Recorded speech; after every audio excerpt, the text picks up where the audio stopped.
Welcome to Health Oddity, the show that strips away the jargon and hype surrounding all things health and fitness to help you live a long, strong and energetic life. Lining up at the bar this week, here's Peter Lant, Paul Bassett and James St. Pierre.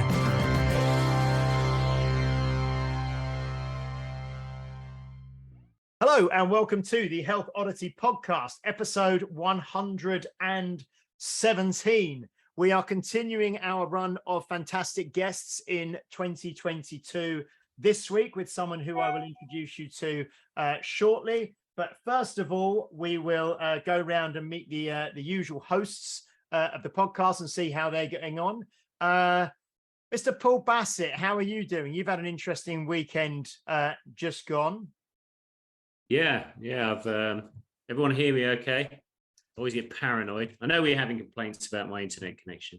So but yeah, no, it was good. Yeah, I took my 7-year-old up to a kettlebell sport event where I attempted to do the biathlon. It actually came out pretty positive. I was quite happy, even though I didn't manage to do continue with the snatch. About a minute and a half into the snatch, I had a hand problem.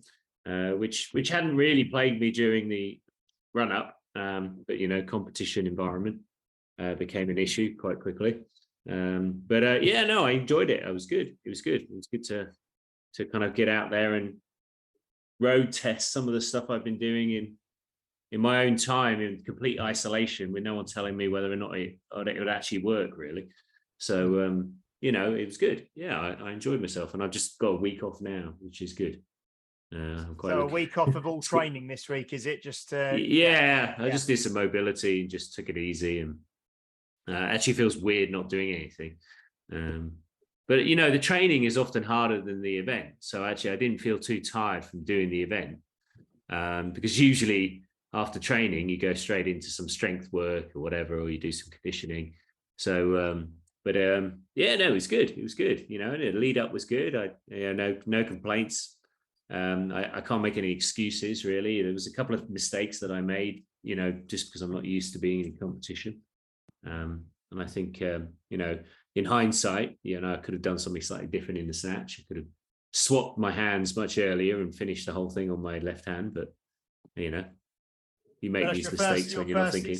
Your first competitive experience, isn't it? So you take probably loads from that, and you'll learn from it and improve next time, which is what it's all about, isn't it? Well, I thought the jerk was going to be, I was struggling a bit with the jerk in my training for whatever reason, just because you're always kind of slightly tired when you go in. And then the idea of doing an 8-minute set, like on a Wednesday after doing 4 hours of training people, is never, it makes you think, yeah, brilliant, I'm doing 8 minutes. But, with a week's rest and everything, it went all right, Excellent. And Mr. Peter Lant, how are you doing today? I'm doing all right. That's just resonated quite a lot with me actually, because my training program at the minute is really heavy. I'm on proper heavy pistols, and my legs are smashed.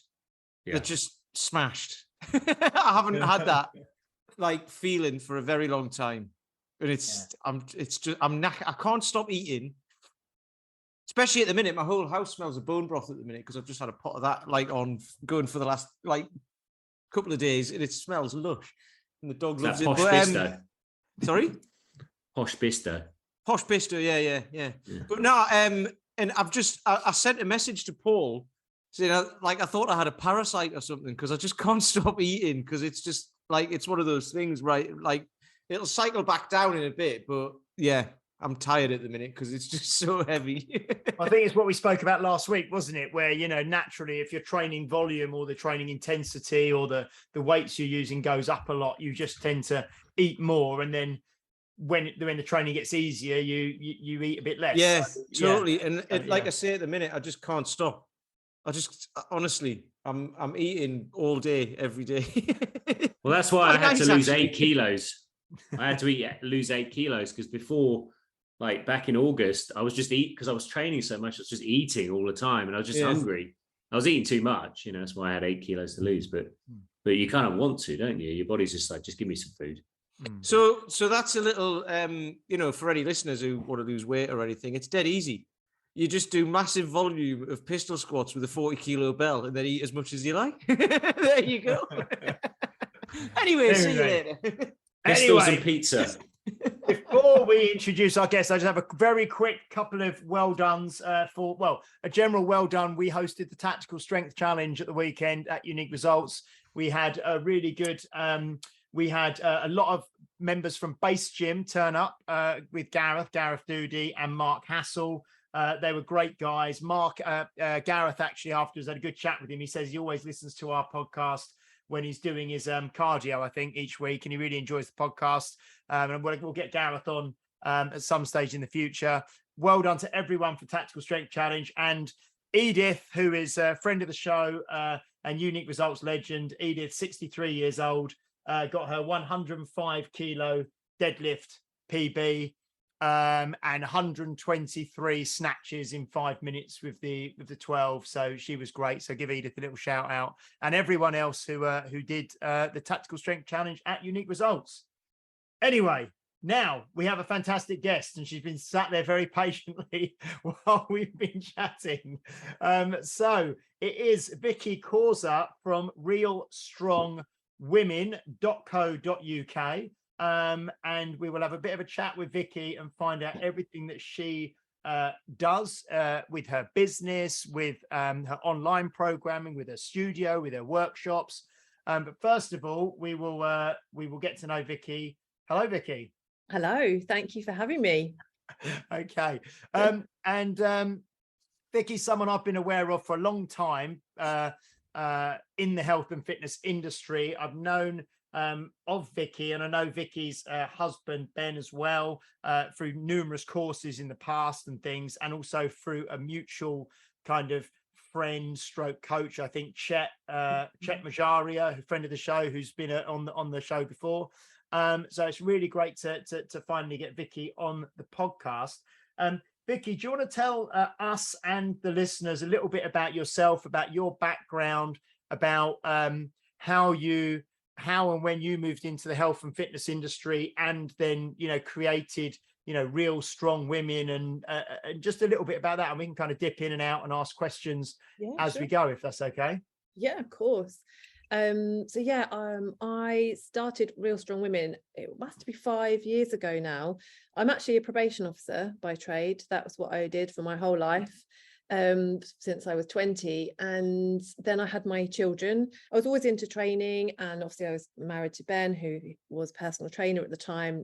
Now was obviously slightly changed his career into more sports therapy, but I've sort of always lived with someone who's always exercised, and I was never a sporty person at school, but then I got into movement, and it really supported just everything in my life. Really, I always felt better for exercising, but like when you first start exercising, I never really had a clue what I was doing and just bumbled along. But then I found CrossFit. I was part of the CrossFit cult, and but then I had my children. And I had quite a significant birth trauma, and had some injuries from birth. And then no one really knew what to do with me. And I kind of just entered this whole world where I didn't really belong anywhere anymore. I went to CrossFit, and no fault of them, but they didn't know. They kind of just went, oh, we'll just do what feels okay. And I had no idea what felt okay anymore. So I discovered this sort of whole new world of actually rehabbing somebody after they've given birth. And started working with post. I retrained when I was on maternity leave with my son, which was a really crazy idea, and then started doing some specialist training in pelvic health, and just sort of learned to rehab myself at the same time as starting to work with other women. And that's kind of how it started. So my kids broke my body, and then I made a business out of it. Okay. And on the website you talk quite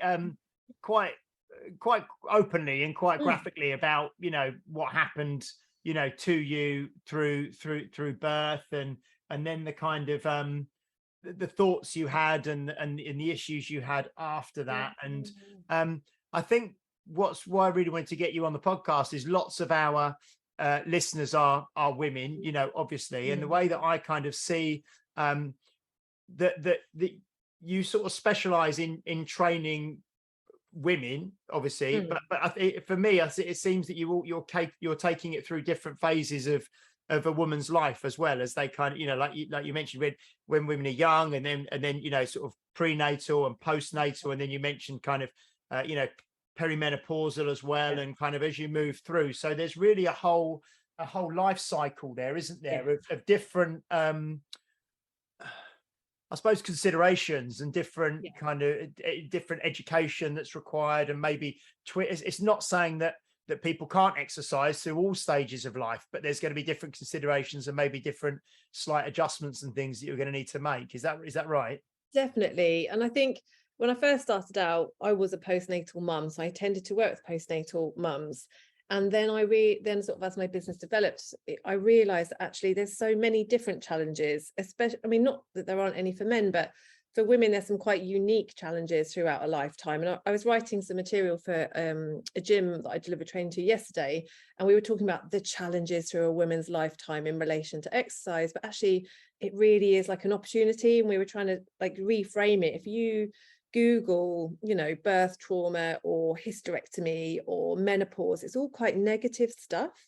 And actually, we've got a huge opportunity at these key points in our life to really reassess, like, what does exercise do for us? What purpose does it serve? How should we be doing it? And so I think, we're really unique beings, and traditionally, gym programs have been written with a man in mind, and kind of women are seen as a smaller version of that, but actually we're quite unique and we're quite different.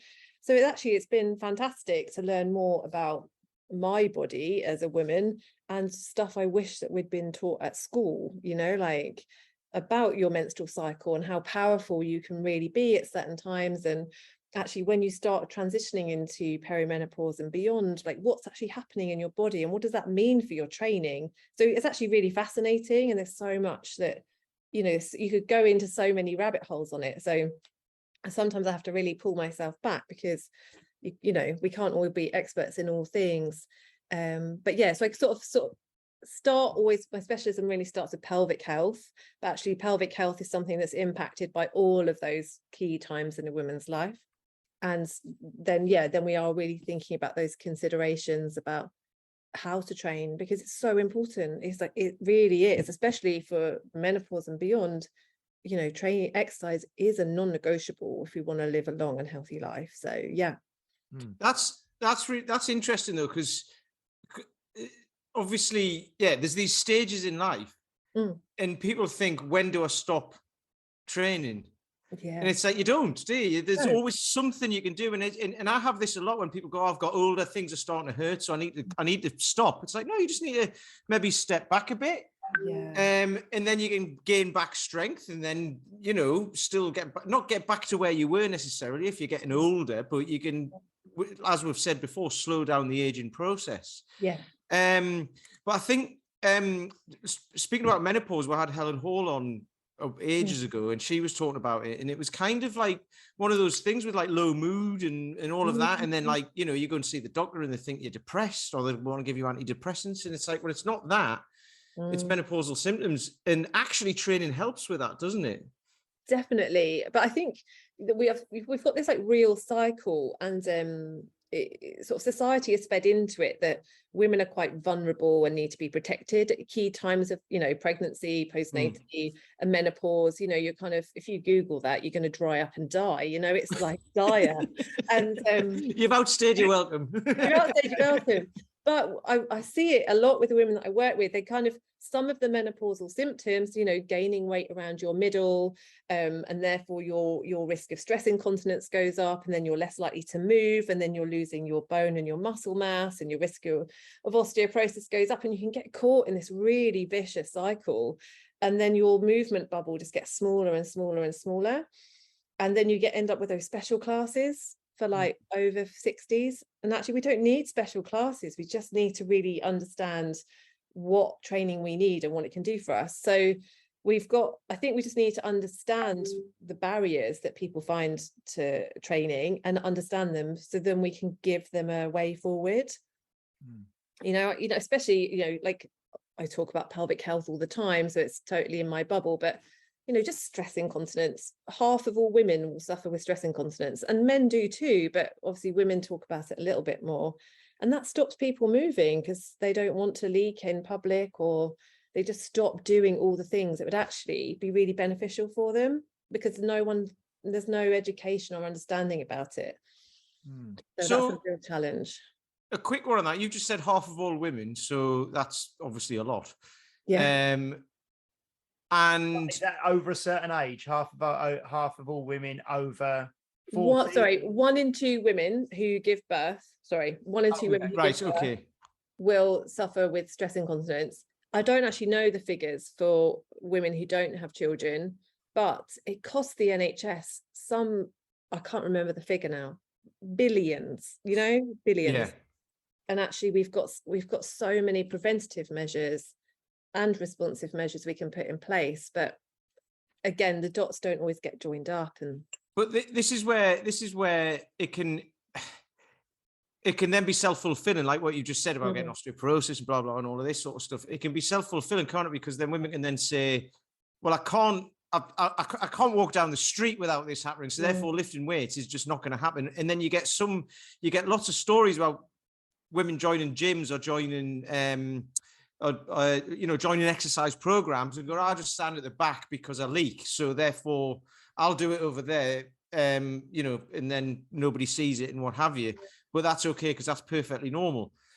Yeah, that's a really good word, Pete. You just used that's not true, though, is it? It's not normal. No, it's not. It's really common. So common, but not normal. But we've got this kind of historic thing, and I hear stories every day of women that go to their healthcare professionals and they ask questions about what's happening to them, and they get fobbed off with things like, well, you had a baby, what do you expect? Or, well, you're menopausal, or I'm writing a book, it's called The Shit My Gynae Said, because I'm sure there's some great gynecologists out there, but the things that come out of healthcare professionals' mouths about women's pelvic health, like, it is laughable, but it's shocking at the same time. So yeah, women just go, oh, well, I'll just have to put up with that then. And for decades, women were never ever talked about vaginas and pelvic health ever. And so we've still got decades and decades of women who aren't talking about this stuff.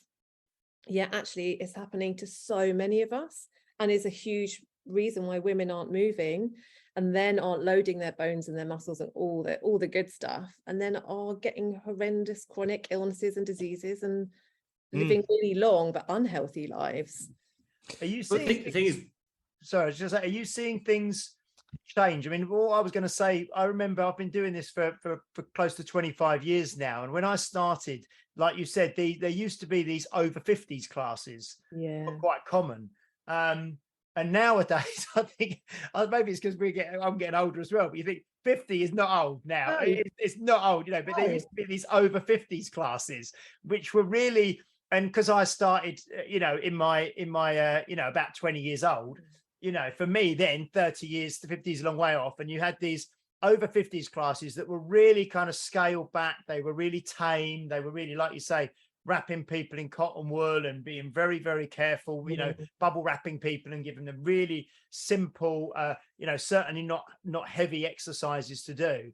And nowadays, I train lots of people and women in their 50s and 60s. And like I said, Edith seems to be getting stronger every year. But is it changing? I mean, I know there's lots of stuff on TV now, and there's more awareness, and there seems to be a kind of a drive for more awareness, especially around women and training and health and fitness and strength and everything else. Are we slowly changing and getting better? Yes, I would say yes, to put a positive spin on it. I mean, we're long gone are the days of, Cindy Crawford videos and leotards and women just doing cardio for hours on end. I think we are moving away from that. But there's still a lot of fear around weight training, like women, if you go into a mainstream gym, you tend to get sweaty men grunting in the weight section. Whatever Globo gym you go to, that's still a thing. And women can still feel quite uncomfortable. And you get a lot of mansplaining, men telling women that they're doing things wrong. And, that still happens all the time. So I think, like your space, Dave, like a really open, welcoming space where it's totally normal that men and women all just weight training together. I think we are getting there, and there's lots of brilliant women's only spaces, which is fantastic too. But I really hope we get to a point where we don't actually have to have separate spaces to make it happen. But I think we've got a lot of sort of societal stories around women doing strength training. You know, so many women say to me, oh, I don't want to do that because I don't want to get bulky. And I'm like, oh my God, I wish we had enough testosterone to get bulky. We're like desperately trying to cling on to our muscle mass here. I'd love some testosterone, please. But I want some of what they have. I want some of it, you know. So that's still like stories in women's head. Like or they, you know, like older women have told like sweating is it's not a nice thing for women to do and stuff like that. Like what would you say? This is huge. This is huge because I've not always been in the fitness industry, right? So I didn't know anything about this stuff. And then now it's obvious to me that if women lift weights in a certain way, they're not going to get bulky, and it's going to be really good for them. And I'm not bashing cardio, but there's a lady who used to come to me who loves her cardio, right? She goes running, she goes swimming, she does loads. Then her husband was actually coming to see me, and he said she's read somewhere in the paper that lifting weights is good for your bones and that when you're a menopausal lady or beyond menopause. And I was like, well, yes, it is. I can't explain all the things behind it, but yes, I know that it is, as long as she feels okay doing it. So she came along, started doing it. COVID happened. We went online, did all of that. Then as soon as COVID finished and the leisure centres opened up again, she said, oh, I'm leaving because I'm going to go back to doing swimming. And even though she wasn't doing that, she was lifting weights beforehand with me anyway. And she was gone back to doing like loads of cardio. And it concerns me, not necessarily just her, but like for everybody, it concerns me because, like you say, osteoporosis, stuff like that, and cardio kind of, and I'm not bashing it, but it doesn't do any favors for that, does it? It doesn't actually keep your bones strong, and it doesn't keep lean muscle and all of that stuff that keeps us going. Lose it. Yeah. Especially so swimming, especially swimming, where you're not even bearing any, you know, all your weight is taken. I mean, swimming is the most popular leisure activity in England, you know, for the number of people who do it, because it is so accessible and because it is so gentle, and because I think it is seen as it's not bad for your joints, you know, it's very, you know, well, it's endurance, isn't it? Yeah. Endurance also means efficiency. Efficiency means less stress rather than more stress, doesn't it? But also you're not even bearing any of your own weight in a swimming pool. So yeah, from a bone health perspective, it's certainly not going to be ticking those boxes. No. Yeah. But I'm like I say, that's just it is a huge concern of mine. It's and I don't necessarily train a lot of women or like really, but I hear it all the time. So how do we get beyond that? I mean, obviously you're doing what you do to help get beyond that, and you go around talking to people in gyms and workshops and all of that sort of stuff. But you know, where can women find this information? But I mean, even the NHS websites, it's moving forward. There's a little bit of guidance now. So campaigns like Girls Gone Strong, fantastic. They're doing absolutely brilliant work. But I think we have to look at where exercise fits in like a pyramid of wellness. And if we look at, say, like the average midlife woman, right? She's going through perimenopause. The perimenopause is 6 to 10 years before the day of menopause. So we're talking anything from 40 plus. And we've got hormones changing all the time, and they're doing tons of cardio and eating nothing but dust. They're putting on weight around their middle and they don't understand why. And we know, right, exercise is a source of stress if we're not recovering well from it. So they're already leading really busy lives, running from one thing to the next, meetings, kids, they're taking care of parents, they're taking care of kids. They've got loads of shit on their plate. Their cortisol levels are really high. Then they go and do an hour of cardio every day because they feel that's what they should be doing. Their cortisol is even higher, then their weight goes up, and they kind of get just stuck in this really crappy cycle. And we need to look at a woman as a whole and be like, right, we need to rein all of that in, but that's really hard because they do that for their mental health, and just reframe what exercise can do for them, because for so long exercise has been used, especially for women, to make women smaller or skinnier, on all of that stuff. And actually we're still trying to unravel that and be like, what can exercise and training do for your body to make you feel good and be healthy, and use it in a completely different way. So I think we've got a lot of work to do there about reframing what exercise is for. Well, I suppose one of the challenges is that in an industry which has multiple bags of solutions, I mean, the one thing that we have as trainers and most exercise professionals, most of them know what we're doing. And so in response to someone's need, our first call is to go in, put our hand into the bag of solutions. You know, essentially we could sit there and say, okay, you're going through menopause, or you've just had a child, you know, I hear you, here's my solution. That's the first thing. And the NHS is full of solutions, but it's not necessarily, you know, we had Adam Meakins on last week, a physio. He's full of solutions because that's his job. Someone sits in front of him saying, I've got a shoulder problem. He can provide a solution. But what is it that's going to take someone from this dealing with pain, dealing with the situation they're in, and just being, you know, I had someone sit in front of me yesterday. They didn't sign up for a variety of reasons, probably didn't give them the certainty they needed and didn't convince them, but they're in chronic pain in their upper back.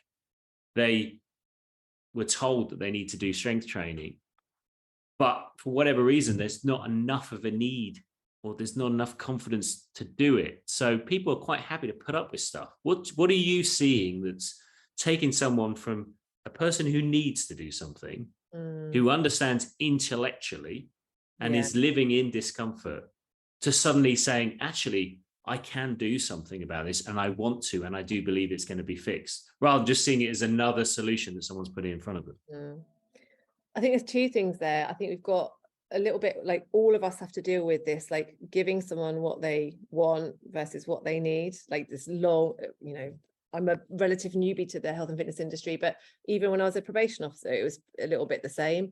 And I think finding that balance between promising somebody or saying you're going to deliver what they want to hear at the same time as actually giving them what you think they need, and then like finding that relationship so you can slowly switch the balance, I think is one part of it. But also I think we a little bit in a society where we just go to people for solutions, like the lack of responsibility we take for our own health. And I think COVID was a really perfect example of this, is that, you know, not to get into the big COVID debate, but, you know, there's so many things, simple things we can do for ourselves, but we don't do.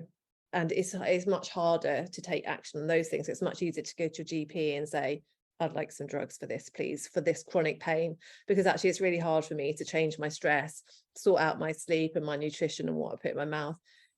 I think that's a really big question.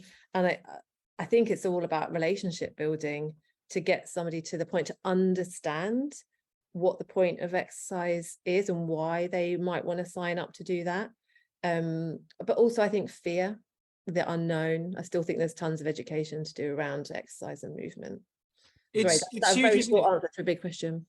Yeah, it's huge, isn't it? Because I mean, I'm doing a thing at the minute, and I'm looking at like influences on people, and you know, and you get like you get kind of cultural, familial, social, experiential, all these influences, and everyone thinks like they know what to do, because the influence we have in our culture is, right, something hurts, you go and see the doctor, or you go to the physio or whatever.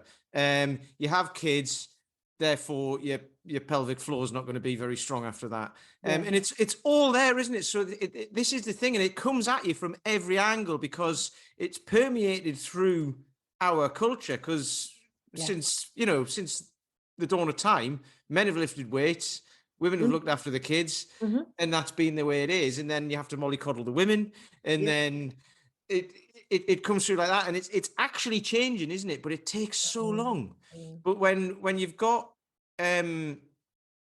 easy fixes as well, so even now social media influence of just do this. Here's your solution. Do this. I talk about it all the time about, you know, eat less and move more. It's super simple, isn't it? How easy is that? But we've still got we've still doubled obesity over the last 30 years. It's really bonkers. And that, again, this concerns me, and it never used to, because I was part of it.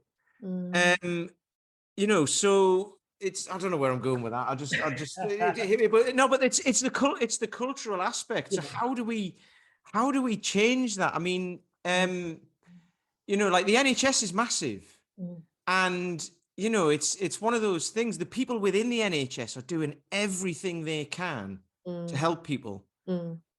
So how do you get above that and get, like, you know, government or whatever to change the message? And it's not necessarily government, isn't it? But you've got to change the message above that, so then it can permeate into the NHS, and then people like you can then be referred out to, right? But this is I have a bit of a thing about this. Like, the women I work with, I'm working with such a small, tiny proportion of women that can afford my service. Yes. And that, you know, that doesn't sit very easily with me, because there's thousands, hundreds of thousands of women that don't know this stuff. And so, you know, like last year we had the women's health strategy that was released. I mean, the fact that we finally got a women's health strategy is quite exciting, and that they've just developed, you know, a model for doctors to learn on, a female model for the first time ever. That was only last year or the year before. Like, they don't have any female anatomy training. So, you know, there's some GPs and they've never had any female specific training. So, you know, there is a long-winded point to this. With like the women's health strategy, like half of that strategy is about education and about preventative and educating women, obviously specifically, before we get to this like reactive thing all the time. And I think we've got to do that. Like what is our obesity strategy? I don't even know what it is, but it's so like reactive all the time. And this is why I do like loads of workshops and webinars, because if we can share, you know, and we're probably just a really small percentage of people that really love exercise, so we're a bit maybe unique, but if we can share that education about why, then maybe people will be more willing to give it a try. I think you mentioned, I don't want to keep going back to COVID and stuff, but you mentioned it earlier, but you see that when the government really wants to throw its all behind something, how much funding and how much money they can come up with very quickly and produce a very clear, whether you think it was the right message or not is something that we're not going to even touch with a barge pole on here. But, let's have a chat about that, shall we? You know, how they could come across with, you know, what was it? You know, wear your face mask, stay at home, protect the NHS. You know what I mean? Bang, and that was literally broadcast like every day, all day for like 6 months. You know. And when they really decide to throw something behind something, you know, they can do it. And in terms of, like you say, the more proactive message, I know it all comes down to pharma and money and all the rest of it, but the more proactive message of people taking more personal responsibility for their own life and health, and that would massively reduce the burden on the NHS if we can ever get that to happen. I mean, imagine it. Walk daily, eat broccoli, sleep, drink water, walk, sleep, any three of these really simple things to do. That got hammered home subliminally like 24 hours a day for 6 months, like all the other stuff. We'd be out of a job. We could slot it in to this podcast every episode, couldn't we? It's funny though, because Vicki said something there earlier as well about money, and that really hit me as well, because you know we got to make a living out of what we do, right? And people see it as a what do you call it, a luxury, right? And then everything's tight at the minute because everything's expensive and all of that, so that then goes by the wayside. And it doesn't sit well with me charging the guys. Well, it does, but I'd love to do it for cheaper and have more people and be able to make more of an impact than just on the people who are trained.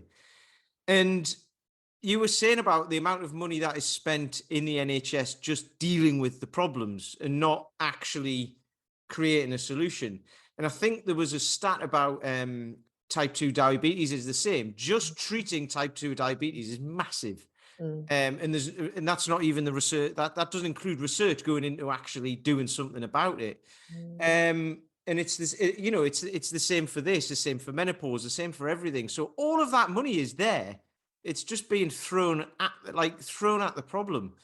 And this is one of the things that, like, I don't know, just like thinking big is, how do you flip that and get that money to be able to go towards the solution? It's kind of like a Band-Aid or whatever. Just keep putting that on it, isn't it? And spending money on those things. And then that's been sitting in my head for a while now. But how do you become the person who does that, though? That's the thing. You've got to start somewhere, haven't you? Start somewhere. This is why you're doing the right thing, because I don't know off the top of my head anyone else who does what you do. There aren't many, to be fair. There aren't that. I mean, there are people, but there's not that many people that do it. And there's, I don't know how many women in the UK that will have something. Yeah, just going back to the Helen Hall episode, which was all about menopause, and she said, didn't she, that she actually she spent money to go to like a private menopause expert clinic to be dealt with, you know, and got a really good service and got some really good advice. But the advice she'd just been given, you know, by the standard kind of doctor that she was at wasn't so again, it's that kind of money kind of is that barrier to service, isn't it? And you know, the more money you've got, then the higher level of experts you can be seen by, and the higher level of information you can get, and all the rest of it. Do you think that CrossFit, you mentioned CrossFit earlier, I think CrossFit has actually done, you know, some people bash it, but I think it's done a number of really good things. And one of the things I think it's done is actually it's really popularized strength training for women, hasn't it? You know, and that different female aesthetic of, you know, looking strong rather than, like you say, just exercising to look skinny.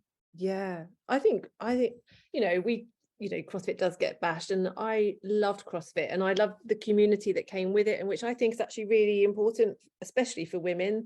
They, you know, they work well in communities, and having the chance to talk to other women, and then seeing other women who are doing that, like, it's a little bit out there for lots of women to go and lift a barbell above your head, and then they go to this place and there's loads of women doing that. So I think CrossFit has done amazing things in that respect. And you know, it is a bit of a cult once you're in, but in a good way. It is a community, and I think that's a really important part of exercise for many people, right? When I couldn't go to I could go, but I didn't really know what I was doing, and nothing felt very good. I felt like someone had cut my right arm off, because I also lost all those people too, and you know, I literally then had nowhere to go. So then I just stopped moving, because I was scared to move. I didn't have anyone to train with. I didn't know what I was doing, and I didn't have a community anymore. So then I was just for ages just wallowed around doing nothing, which is horrendous. That's common, isn't it? I mean, the difficulty I have is that often if I lose someone as a member, so say they do an introductory program with me, not everyone continues to become an ongoing member. And at the back of my head, I'm always thinking, you know, I know you don't necessarily need me to succeed. It's not that I am the only reason you will succeed, but my fear is that people will just go back into that groove. And it takes a long time, doesn't it, to cast a new groove. And you know, and you can see why people failed in CrossFit during COVID, is because they didn't have those communities, those kind of accountability groups, and the motivation, external motivation could be a big factor. So my fear is that as soon as someone stops working, even if they've only been with me, say 2 months, 3 months, that I could have a phone call with them in 6 months and they've done nothing in between. Totally. I mean, how are you talking to your clients about that length of journey and the fact of what it actually takes to make this a permanent lifestyle change, whether with you or not with you? Yeah. You know? I'm really honest with people that I work with, and just say, if you want a personal trainer who's going to beast you and make you skinny, I'm not your girl. And this, you know, I view, say, postnatal recovery, that's a 2-year process. Not that you're going to feel crap for 2 years, but you know, it takes 2 years for your fascia and your connective tissue to become stronger. And you know, it's a big thing. So I think I just reframe what's happened to their body and give them permission that you're not no one's bouncing back after 6 weeks from birthing a human. Like, that's not a thing. It's a thing on Instagram. Yeah, I was going to But say it's a scary I've seen commitment, it though. happen on Instagram. Scary commitment. And I just say to people, like, let's start at the beginning. We'll start with 8 weeks, and then you can do whatever you want after that, but give it 8 weeks, because not even in 8 weeks nothing changes. But we've got to be committed to this is a process. This isn't a dip in and dip out thing. And so actually most of my clients that I have now, I've had 4 years, but my whole business is kind of set up as they come in as one-to-one, where they probably do need me. And then we sort of move through a process, and I run a studio, and that's like 4-to-1. Those women don't need me. They understand their bodies enough. I just provide a structure for that to happen in a community, but they know their body. So I know that even when they leave, they understand their body, they understand their movement, they understand their challenges, they understand what they're really good at, and they can take that anywhere, and they can do anything with that. So that's like my best hope for people when I start with them. But I'm really honest that this is not a quick process. Like, it isn't, because the many people have spent many, I mean, on the opposite side, like I don't specialize in the area you do, but a lot of these things have taken a while to get to the point where they need to be fixed, or they're at acute enough phase. So whether it's through an acute injury, or whether or not it's from lifestyle changes that have accumulated over 10, 15, 20 years, you can make fast progress. You're talking about making massive changes to someone's body in a year, which isn't actually a long time. No. And it, but it does, it's not going to happen overnight, is it? It is, and it's getting in that mindset, because you're kind of having to counteract the typical marketing bombardment, which is, and particularly as we come up to January, you're going to get yourself ripped in this time frame. And that is difficult to balance. I mean, look, I'm guilty of it to a degree. I run 12-week programs, I run 6-week programs, but I kind of know my audience that that's what's going to grab them, know? Yeah. And I've got to educate later, I suppose. Yeah. And like we said, it's about that balance, right? It's like giving them what they need and what they want. So if you get them in on the 12-week shred, but then you start educating them, then they're going to stay with you for a lot longer, and they're not just going to do the 12-week turnaround. But yeah, it's a really difficult one. It's that listen first, educate later, isn't it? Yeah. Is there any advice, Vicki? Sorry, Vicki, for I'd say probably we're speaking mainly on here to women over 35, over 40. Yeah. What if you were to give just 2, 3, 4, like we said, the kind of, stay at home, wear your mask, protect the NHS, or eat broccoli, walk and sleep, but specifically some real almost universal advice that's good for women with their health and their strength and then their longevity moving forwards. What do you think are kind of you used the term non-negotiable earlier? Yeah. What would you say are your kind of obviously there's exceptions, but we're talking sort of general. What are your non-negotiables, and what do you think are the real principles really that women should use, say 40 onwards, in terms of their health and training? Number one is always my first line of defense is lift heavy shit. That would be number one. That's an easy one.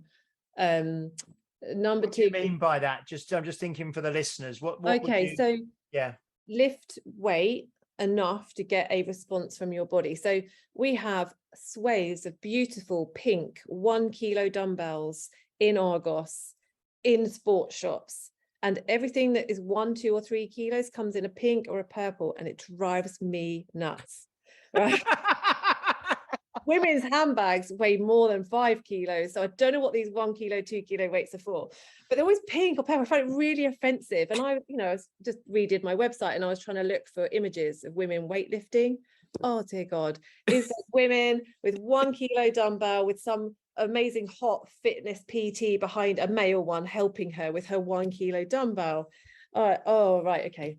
So learning to lift. Find someone that can help you, whether that's in a mainstream gym or one of us, to lift heavy enough that you feel like you want to put that weight down. Don't be fearful of giving yourself an injury from lifting, because you will become much more injured if you don't increase your muscle mass and your bone mass.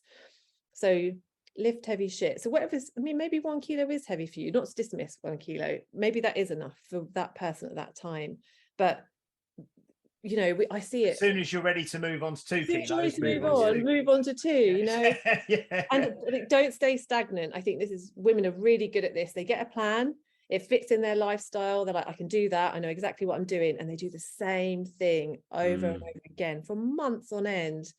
So lift heavy shit. Make sure you add some progression in. So even if your thing is walking, cool, that's fine. Whatever brings you joy, find something that brings you joy, but up it or make it a little bit harder, or, you know, all the rules of progression, but don't stay stagnant. I think probably be number 2. Number 3 is a really hard one, but really take a look at what's on your plate, because if you are highly stressed, running around like rushing women, there's a whole book called Rushing Women Syndrome, brilliant book. We're thriving off of stress, but we're not going to achieve anything we want to achieve if our cortisol levels are through the roof and our female sex hormones are all over the shop. And then we're like it's like just slamming into perimenopause, completely burnt out. So like, take an honest look at this. Is really hard at what's on your plate. What can you get rid of? We're like a little bit of control freaks. Just get rid of, there's so many things we don't have to do that we think we need to do. So that kind of comes under like manage your stress, which I know is really hard, but is there anything you could honestly take off your plate? How many do you want? Sorry, I thought you were, because when you said look at what's on your plate, I thought you were talking about. No, sorry, like your yeah. And then you were talking plate. about cortisol. I thought you were talking about food, but you actually mean tasks and tasks. Sorry, Okay, right, okay. Like sometimes I get a paper plate and I get women to write down all the things they're responsible for in a day. That I'm like, you can't add exercise on top of that. Something else has got to go, because otherwise exercise is just another thing you've got to do on your to-do list. Thing you're going to get rid of. I've got a great thing I've been doing with some guy. I've got a new program I'm doing, which is more of a mindset side of it, and it's with exactly that. And we use what we call charge points throughout the day. So, you know, if your phone's running out of battery, you charge it up, don't you? But if you're running out of battery, you don't. You carry on. It'd be like continuing to try and use your phone when it's about to die, and you're like, no, it's fine. I'll just turn this off and turn this off. I'll turn the data off. I'll turn this off. It'll go for another hour now. So yeah, but you're not going to be able to do anything with it, are you? It turns into an old phone, doesn't it? Like one of them old Nokias. Or you plug it in, right? And then it charges it up. So I talked to that. I use that concept with the guys in this mindset program. And it's like, basically find things throughout your day that give you joy. So mine's walking the dog, right? But I get time to do that. I say that's mine. That's one of mine. Doing this is one of mine. I enjoy doing this. Training the guys outside is one of mine. You know, the calls that we do online as well for this program is one of mine. And so I've kind of put them in, slotted them into my life, and it actually gives me energy. Yeah. So, and one of the guys was saying on that he kind of thought he was doing that, right? He wants to lose weight. He thought he was doing it. He'd work for a couple of hours, and then he'd give himself a reward, which was usually going down to the kitchen and eating something that he didn't want or need. And he's like, he made the realization on the call. He didn't even know he was doing this. He didn't really recognize it. And he made the realization on the call that he was rewarding himself with kind of self-sabotaging behavior for something he'd done, saying, I've done a good thing. So I was like, well, if you change that with, he plays the ukulele, play the ukulele for 20 minutes instead. He's got a dog, take the dog for a walk and all that. And then he's doing the moving more and eating less thing, but without being told to do that, by having that, and not even having a strategy around it, just being like, that is one of the things that brings me joy throughout the day. And then you can have wins at the end of the day and all of that. So, and this is a way, because you said, you know, you've got to take things away from that plate. And it's actually being able to replace things that are kind of self-sabotaging behavior with something that makes you feel good, and then you want to do more of it. So actually you get more time throughout your day.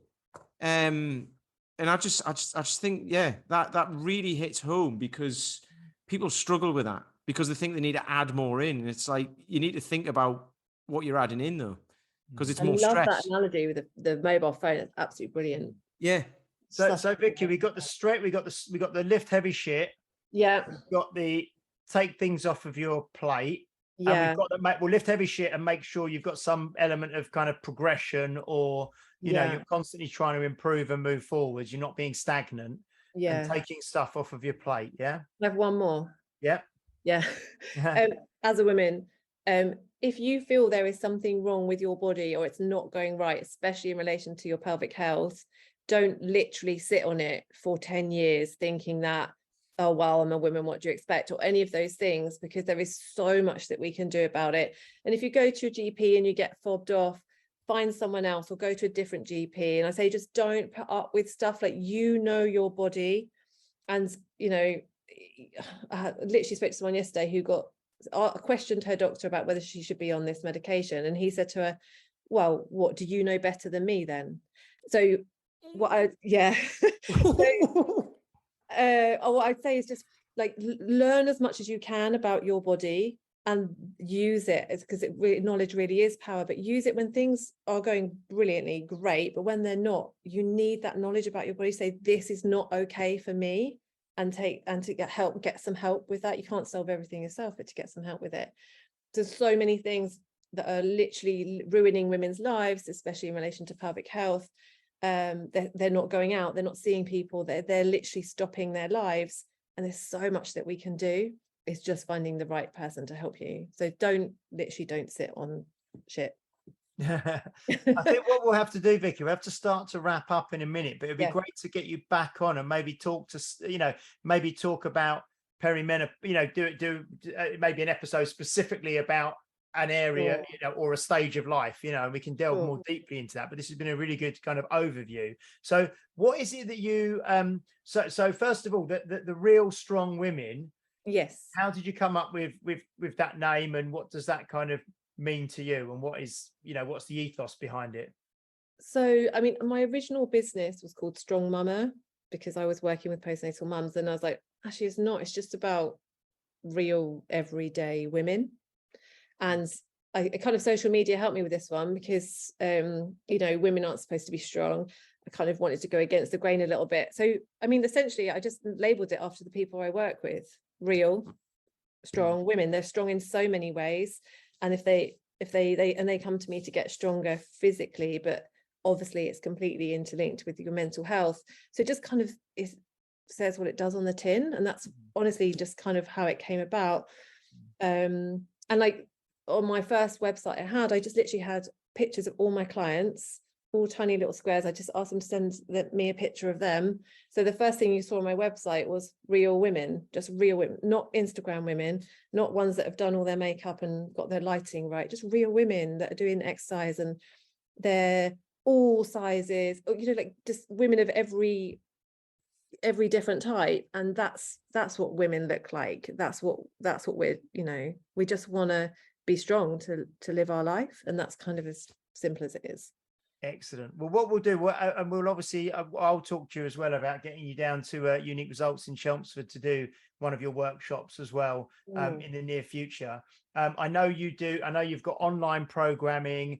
You've obviously got the studio is it High Wycombe? In High Wycombe, yeah. I've got a little studio, just a small space for women. Yeah. And you do your workshops and courses and things. What if people want to find out more about you, want to follow you, want to kind of look at what you do in more detail? What's the best way for them to do that? Is it through social media? Is it through your website? What's the best way for people to either? If people just want to sort of see what I do, then probably social media. But if people just want to have a chat, they can just book in for like a free consult on my website. It's right at the top of my website. And I'm really happy just to talk anything through with anybody. I hate the thought of people being literally sat on things and worrying about them and not knowing what to do about it. Like, there's no commitment. I like talking to other women. So yeah, just feel free to book in to have a chat. Like, any, calendars on there. So it's realstrongwomen.co.uk for the website. And is it Real Strong Women on Instagram? On both Facebook and Insta, and Instagram. Yeah. Brilliant. Yeah. Thank you so much. It's been great. It's been great talking to you. Like I say, maybe this is just the start of something else, so we can get you on again to talk about a specific phase of life, and we can kind of delve more deeply into that. Would be great. Pete, before we wrap up, do you have anything you'd like to say? Any comments or anything before we close? Yeah, I definitely think doing like a little series of episodes of like this stage of life, this stage of life, this stage of life is brilliant. I think that would be fantastic, because we've gone through so much there, and you can delve a lot deeper into it. And in the tradition of thinking of something funny to say that I probably shouldn't, but I will anyway. No, if you think you shouldn't, don't. Because it's a Ross Noble thing, and he's from where I'm from, and he says if you think of something funny to say, you got to say it because it brings joy to the world, right? So Vicki mentioned mansplaining earlier. Now, for everyone out there, mansplaining is when a man tries to explain to you what's going on. Anyway, carry on. Mr. Paul Bassett, do you have anything you'd like to say in conclusion? I'm going to paint my 48 kilo kettlebell pink. And I think when you do your next set of pistols, Peter, you should paint yours pink as well. I don't think I've got enough paint. You know, you're showing off now. That's it. What's that called? What do they call it when you're boasting but not a humble brag? Arsehole. I haven't got enough paint because the kettlebells are so big. It's funny, like you say though, Vicky. I've mentioned Edith a lot on this podcast, but we're getting this. I've ordered a load of new kit, and we've got this. The members wanted like a lighter barbell, from the 20s, just for doing certain overhead movements and things. And the bar we got sent from I think it's Primal Strength. It's a 15 kilo bar instead of a 20 kilo bar, and it's pink. Yes. And it's called I think it's called Linda or something, the bar, because apparently it's named after like a CrossFit WOD or something. Yeah. But I think all the WODs are named after women, aren't they, or something? So it's called a Linda, and it's a pink bar. So it's not. So I don't want to diss the pink, right? Because all my barbells in my studio are 15 kilos, and they're rainbow coloured, shiny rainbow. And I like pink things, but it's just the 1 kilo dumbbells that get me. They're more like dog chews, aren't they? Really, dog chews. Really, what they'd be better for. Yeah, do me. Excellent. Thank you so much, Vicky. It's been an absolute pleasure spending time with you. And we've got, in fact, I think, it's probably a few weeks ago. I'm going to get myself confused. Tomorrow, which is a few weeks ago, we've got Donna Moore's podcast coming out, haven't we? 3 times World's Strongest Woman, who just joined a gym just to get fit and started doing body pump classes and ended up 3 times World's Strongest Woman. So that's fantastic. But anyway, I've got into my time loop again, where it's tomorrow, but it's 3 weeks ago. Anyway. Thank you for listening. Thank you for watching. If you've been on YouTube, please do like, share, subscribe to us. If you want to join the Facebook group, just go on Facebook, search Groups Health Oddity, and one of the bouncers will let you into the group. Probably Pete is one of the bouncers, I think. We'll let you into the group. We will see you next week, where we have someone coming on. It might be Mike Seuss. He might be the next one we're interviewing. I'm not sure. No. And then it's someone. No, anyway, I shouldn't have gone down this rabbit hole. Okay, we will see you. What a letdown. We'll see you next week. Bye-bye. Thank you. You've been listening to Health Odyssey with Peter Lant, Paul Bassett, and James St. Pierre. To get your regular fix of hype-free health, you can subscribe and leave a review wherever you get your favorite podcasts. You can find out more on today's and other topics at healthodyssey.com, or find us on Facebook or Instagram by searching for Health Odyssey.